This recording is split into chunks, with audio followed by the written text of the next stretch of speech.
Well, I think this afternoon we'll try to tackle the question of motorcycles. This particular topic has been requested by several of my grandchildren, and on occasion some of my own children have shown an interest. Once again, it demonstrates one of my finer moments in life. Good decision making, etc. At the time I acquired my motorcycle, I was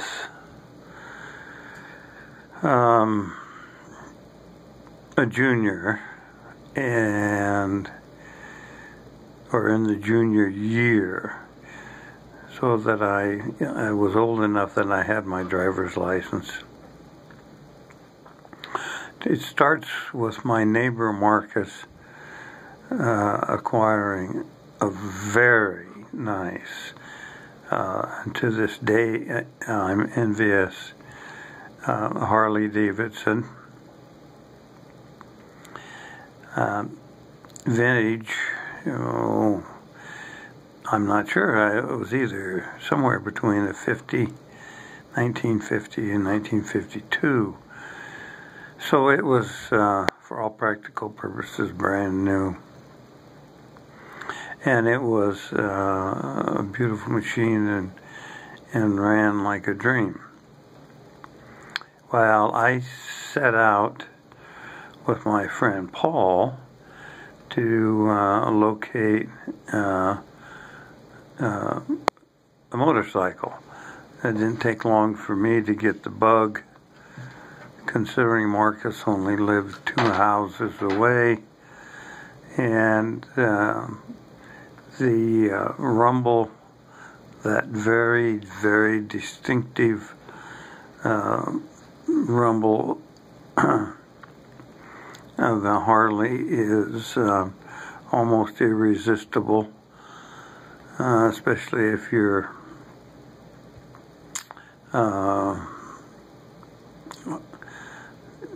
16 or 17 years old.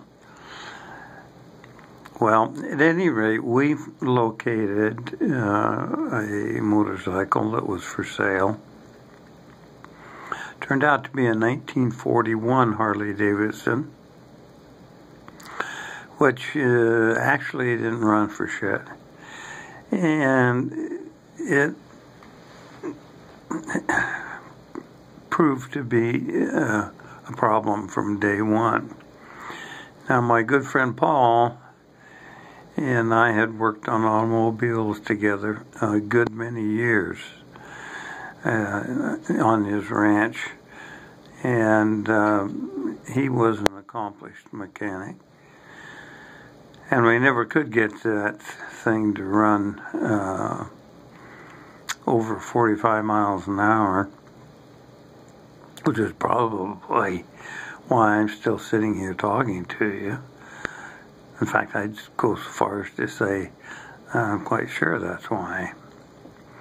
Now, this motorcycle was acquired with the assistance financially of my beloved mother, who seemed to understand the needs of teenagers. Aside from all the mechanical problems that we had with the machine, there were some noticeable, memorable occasions.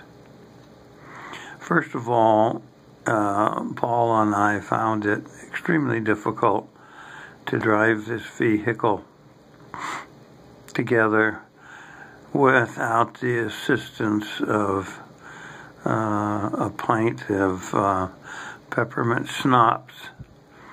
And that seemed to bring everything into focus and make the ride much more enjoyable.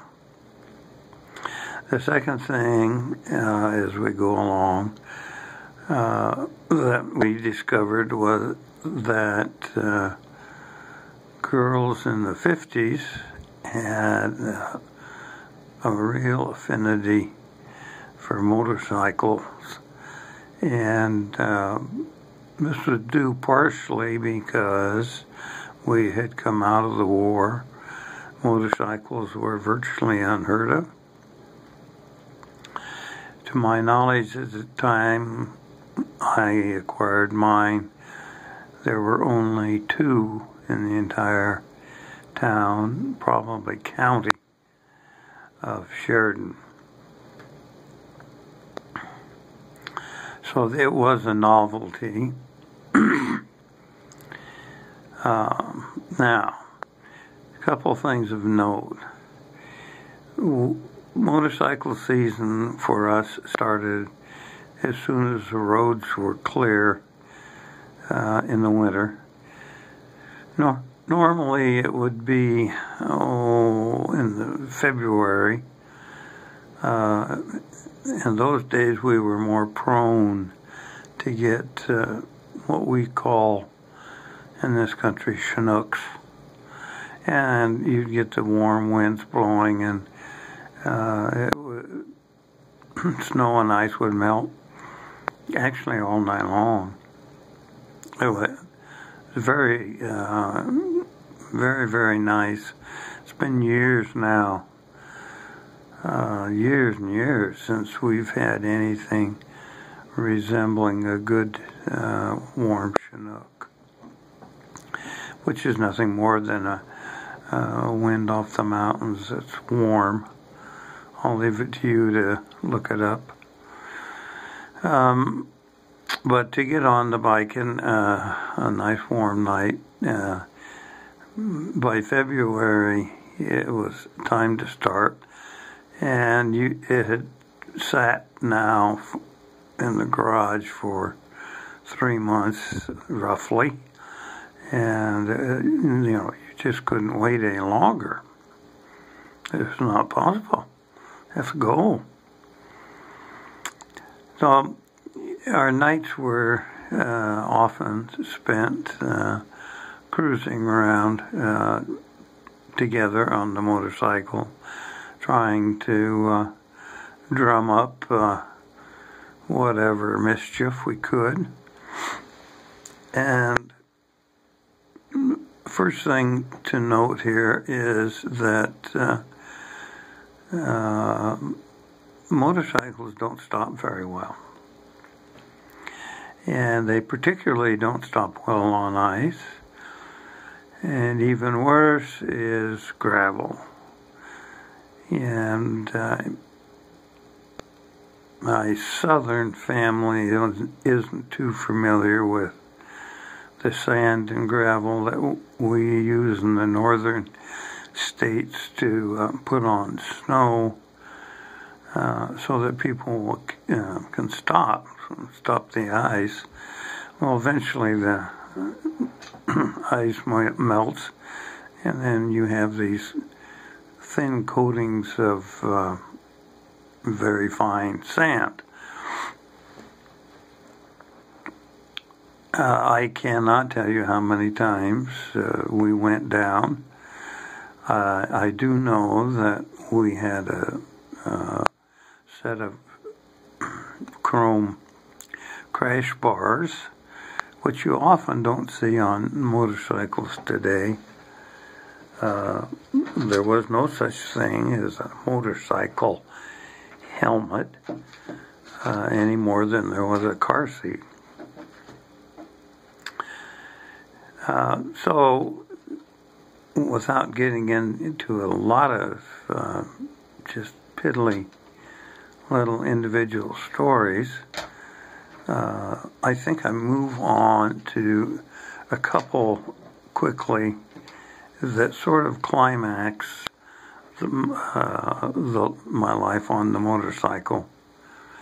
And there is one incident in particular which is as clear to me today as the day that it happened. There is, east of Sheridan, a water tank that sits on it's a hill. It's a tall hill. And you can see that driving by on the divided highway. There was no structures of any kind on either side of that hill. It was just the water tank, and so it was referred to as Tank Hill. However, kids being kids, they would drive their cars occasionally up this hill, but not a great deal because it was incredibly steep. On one day, now Marcus's motorcycle, understand, runs well and runs correctly. And we were at the foot of Tank Hill, and we decided that we'd see if we could get up my old timer up that hill all the way to the top. So Marcus went first, and he cleared the hill, and which meant that he actually was on the other side. The hill itself was only, heavens, I have no idea, but we're not talking more than 50 feet to 75 feet maybe of top. And he was up and over, and it was my turn. So I gave that motorcycle everything it would take. And I almost had to do it in low gear because my machine wasn't powerful enough to cruise up there. Marcus had just cruised up like it was nothing. Anyway, I did. I made it. I made it to the top of the hill. I topped the hill, and there in front of me is Marcus. Parked on his bike, turned around, broadside to me, waiting to see if I'm going to make it. Well, I could no more stop that motorcycle than the man in the moon without hitting Marcus. So I dodged Marcus. And that's when I learned, and Marcus learned, that there was an old barbed wire fence that ran about 80% of the way up the side of the other side of the hill.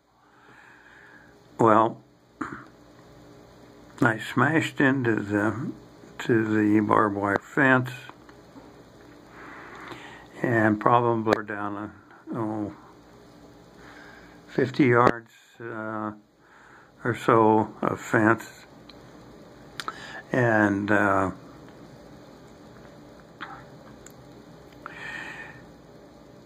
good Lord had to be watching over me. He just had to be. The top wire of the fence went under the headlight, which saved it from, I had no windshield, so it saved it from going up my arms and catching me across the chest, which would have thrown me off the bike. As it was, the top wire caught under the light, and I continued to drag the fence down, but the damage then was transferred to my legs. And an old barbed wire fence that you drive through on a motorcycle, well, pretty well shed. Shed. The word is shred. Shred a pair of Levi's. However, I did bring it to a stop. Learned that I was bleeding somewhat on my legs, but there was no other damage. So we untangled, Marcus came down and we untangled the motorcycle and took it back to the top of the hill. And from there we proceeded back home. Now, when I walked in the door, my mother was there. And she took one look at me and she informed me that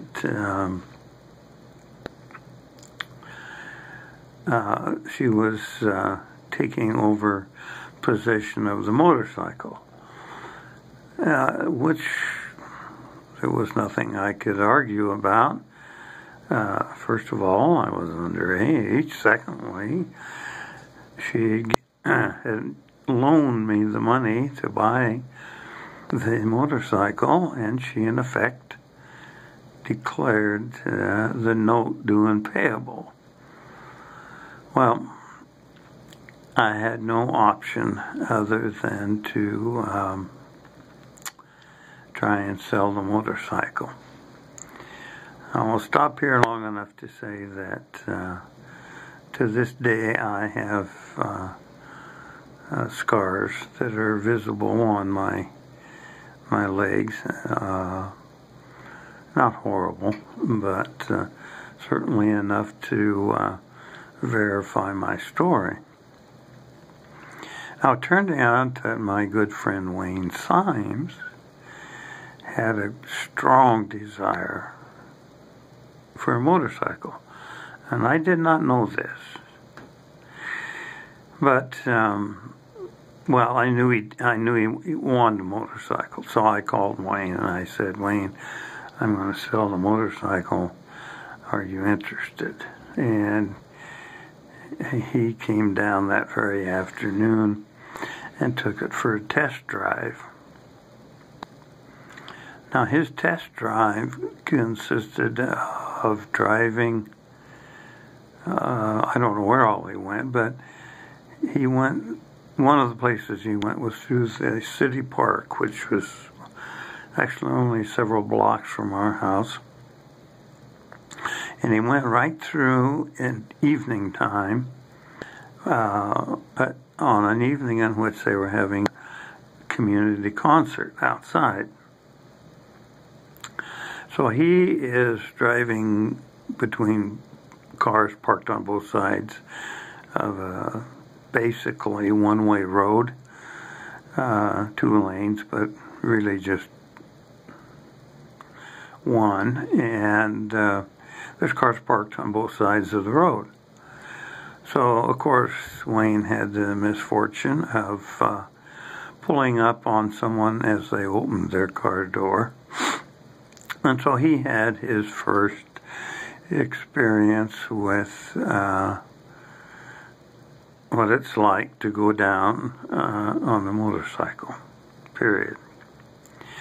Nevertheless, this did not deter Wayne.